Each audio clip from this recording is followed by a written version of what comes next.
¿Qué pasa, Humphries? Aquí estamos de nuevo y en este caso vamos a ver todo lo relacionado con las células procariotas, eucariotas, arqueas y demás. Dentro intro.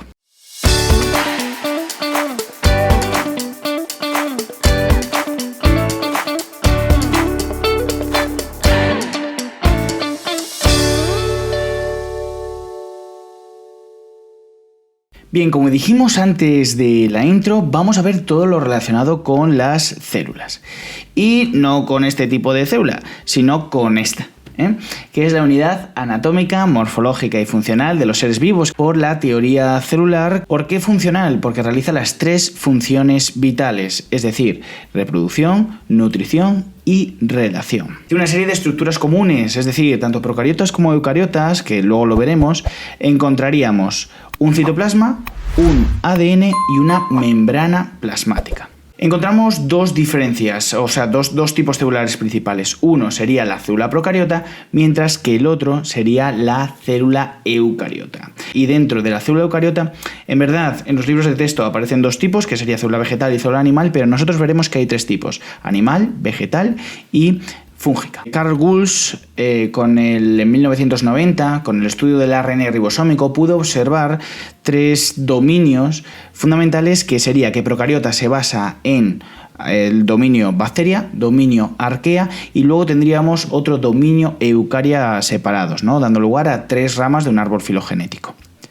Las células procariotas son más primitivas, de una organización más simple, tiene un tamaño comprendido entre 1-10 micras y aquí, ojito, cuidado, que observamos que la bacteria tiene un tamaño semejante a las mitocondrias. Y claro, aquí Lee Margulis dice, casualidades no lo creo, ¿no? Como ya sabemos, las mitocondrias son unos orgánulos que están en simbiosis con nosotros, pero que derivaban de una bacteria procariota ancestral. Muy bonito, me gusta.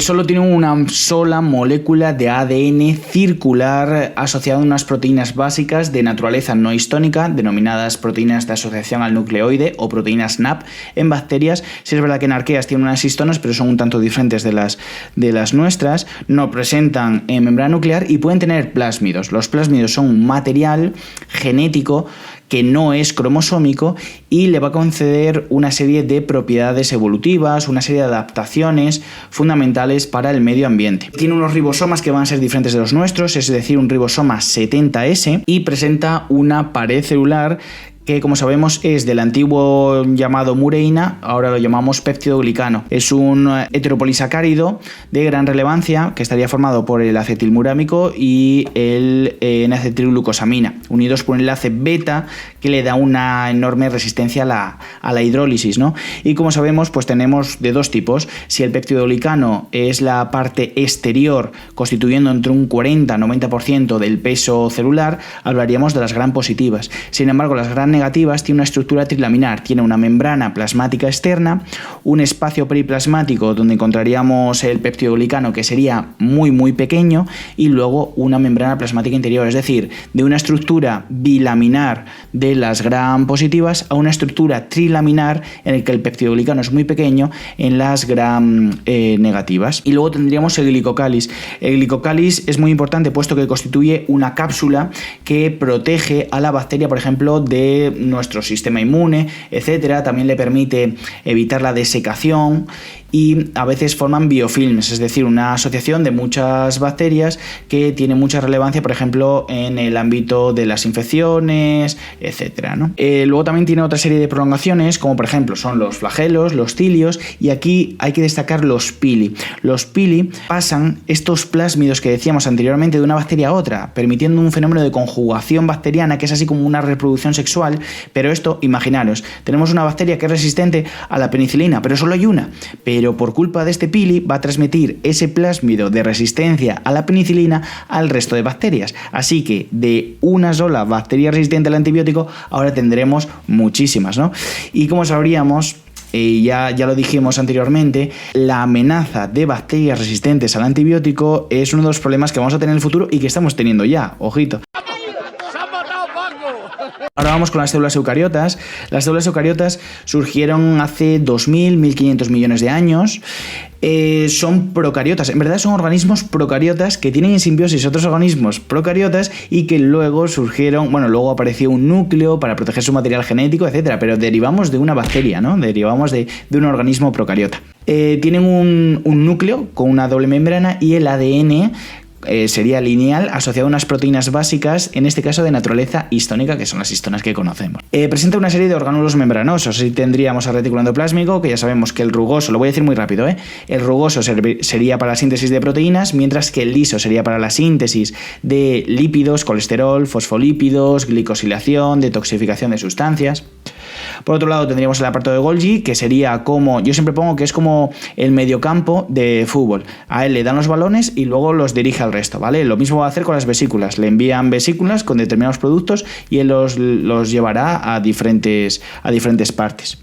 El peroxisoma, que va a detoxificar sustancias, ¿no? Como por ejemplo el alcohol en el hígado. El lisosoma para la digestión celular.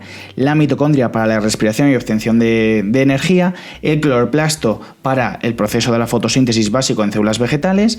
El centrosoma, que organiza los microtúbulos en las células animales. Y las vacuolas, que van a almacenar sustancias y van a tener funciones osmóticas en el caso de las células vegetales. En células eucariotas también tenemos un sistema de endomembranas, sobre todo por estas vesículas, que el principal regidor era el aparato de Golgi, pues lo vamos a tener en células eucariotas. Y aquí lo que quería contaros, las células eucariotas en verdad se diferencian no solo en animales y vegetales, sino en animales, vegetales y fúngicas. ¿Por qué? Porque hay una serie de diferencias, en concreto tenemos 7.